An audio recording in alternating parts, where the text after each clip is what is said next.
Language YouTube, we need to talk. There's something most, if not all of us, take for granted in how we talk about languages that is in direct conflict with the values a lot of us hold. It's completely normal, mundane, and everywhere you look, and it's dark. When I told my wife the name I had for this video, she was like, "That's overblown." And I was like, "I don't think it is." Ultimately, she came around to my way of looking at it, so bear with me because what I'm going to say might sound controversial at first. And it may even make you angry, but no, I'm not attacking you, dear viewer. There are two related things that you'll see everywhere when you start looking. In fact, I'm guilty of them in past videos. In some cases, sponsors have these ways of talking about language built into their required talking points. It's really everywhere. So hear me out. The use of flags to represent languages and the use of the term native speaker are both maybe things we don't just want to go along with. Yes, they're everywhere and nobody thinks too much of them, so it feels like a weird thing to criticize, but follow me here. Both have their roots in nationalist and ultranationalist ideologies, sometimes even outright fascist ideologies. What? And when we keep using this stuff, we run the risk of normalizing that. I know it's a strong claim and I know it sounds overblown. Duolingo's cutesy little language flags? Harmless, right? Is this guy really equating the little green owl who sometimes makes threats on my family to Richard Spencer or Mr. Hilter? And over here is Mr. Hilter. Good afternoon. Well, sort of, but not really. More Napoleon than anything. But I can back it up, so stick around. If you're new to the channel, I'm Dr. Taylor Jones. I have a PhD in linguistics, and I'm a recreational language learner when I'm not professionally analyzing the nitnoid details of the syntax-phonology interface or whatever. I also do a lot of work around culture and communication. Here on the channel, I talk about everything from the nuts and bolts of language learning to the social factors that affect language use and communication. And I try to do so in a way that's entertaining and accessible. And maybe a little spicy. So today we're going to talk about language flags, native speakers, and whether they're secret tools of ultra-right-wing nationalistic ideologies. I'm Dr. Taylor Jones, and this is Language Jones.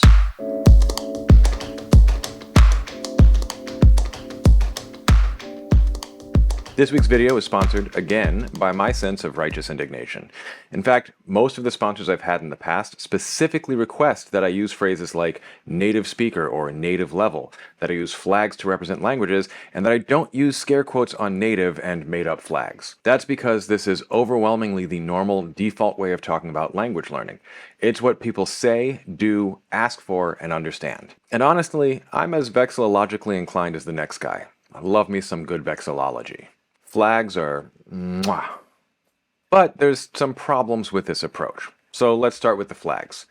Using the flags of nation-states has the result of consciously or unconsciously, intentionally or unintentionally, linking the concepts of language, the people who speak that language, and a nation-state.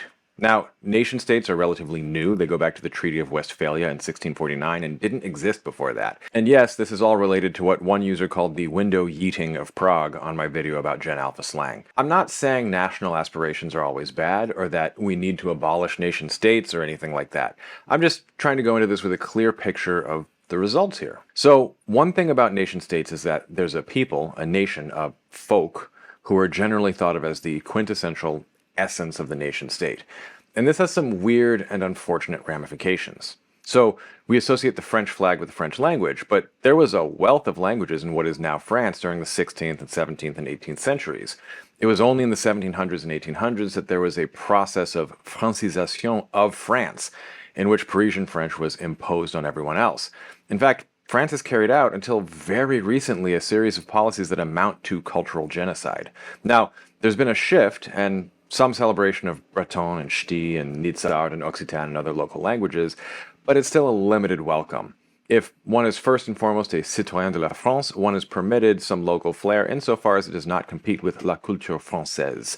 La mission civilisatrice started at home. These other languages are sometimes tolerated now that they're severely endangered, but they don't have official flags in any meaningful sense because flags are things that a nation-state and official organizations have. By the way, if you want to learn more about this, there's a great book called The Discovery of France. I'll link below. So in this case, one language was imposed as a way of cultivating good citizens of a nation-state and imposing that national identity.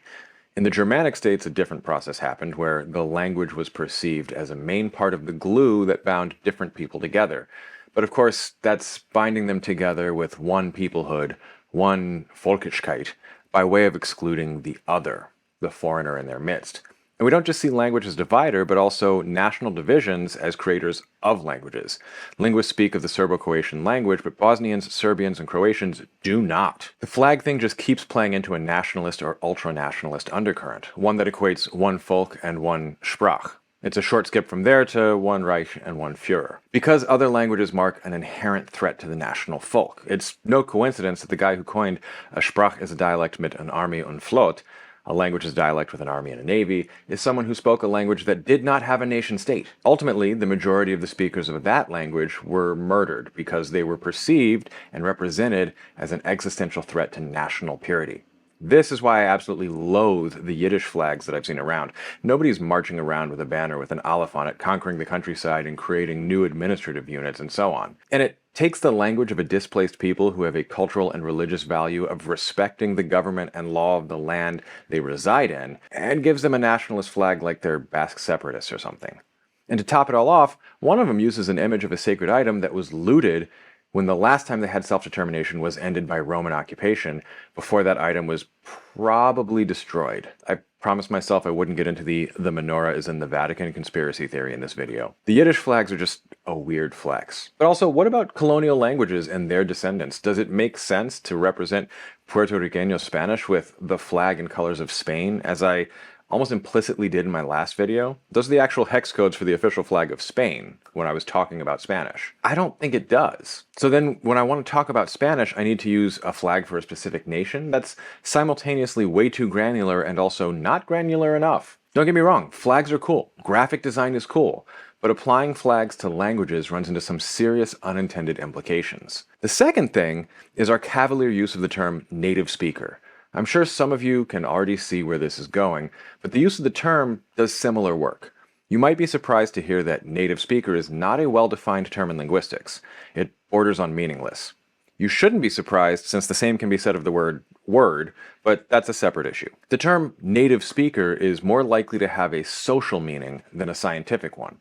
We tend to mean things like, they grew up in a speech community that speaks that language, and it's a language that they're comfortable in and they think in.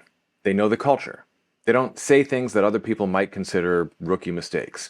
They didn't learn the language as an adult and as a foreigner. Or at a minimum, they don't give that impression. And that last bit is the rub. It's often more about people who conform to an abstract ideal of cultural purity and authenticity. Native is a highly specific word that implies its antonym, foreign. But languages and cultures don't really work this way most of the time. Is a child who speaks Lwa at home and learns Kiswahili at school a native speaker of Kiswahili? Native level? If their education is in Swahili and they use that for educated topics, what does native level mean? Does it matter what language they think in? These are valid questions. And this is largely at odds with how language learners actually want to experience the world. We want to learn different viewpoints and cultures. We want to broaden our horizons. Most recreational language learners are not ultranationalists, because that tends to go hand in hand with being a monolingual beta obsessed with ensuring the linguistic purity of your national folk. So no, I'm not calling Duolingo fascist, at least not for that. And I'm not even saying you should stop saying native speaker.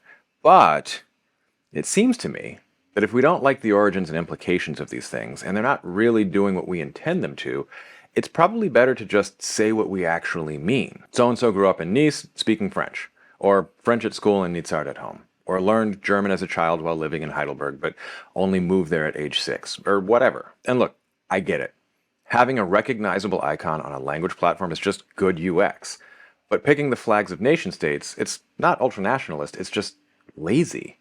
But man, studying Persian, boy is it uncomfortable to have the post-1979 flag of Iran. I can't go there. They don't like me there. And you know what? I'm not so hot on the flag of the Shah either. Anyway, I know this isn't something I'm likely to change, but it's been bugging me for a while now. Now, let me know.